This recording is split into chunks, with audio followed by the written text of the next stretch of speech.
व्यावसायिक खेती नगरेर रहरको लागि घरको लागि 2-4 बोट लाउनेहरू धेरैजना हुनुहुन्छ। उहाँहरूले रहर गर्नुहुन्छ तर डर लाग्छ यसमा विषादी हुन्छ कि भनेर उहाँहरू डराउनुहुन्छ। अथवा यो काजुलाई कभर गर्ने जुन पार्ट हुन्छ यसमा विषादी हुन्छ, कसरी भुट्ने, कसरी उमाल्ने, कसरी सुकाउने धेरैले जिज्ञासा गर्नुहुन्छ। मलाई पनि त्यति थाहा छैन।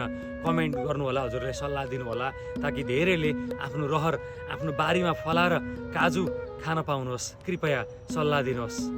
सुन्दरता, छहारी, फल अनि आम्दानी एकै बोटबाट सम्भव छ त्यो केमा? काजुमा।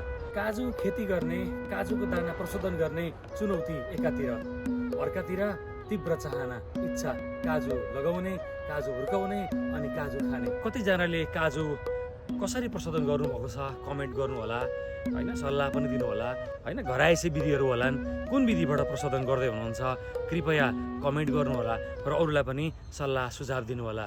यत्रो पोलीमा त यति मजाले यस्तो राम्रोसँग फलेको छ भने काजु जमिनमा लाउनु भयो भने कति मजाले फल्ला। विभिन्न ठाउँमा त फलाएको सुनिएको छ, हामीहरूले थाहा पनि पाएको छ।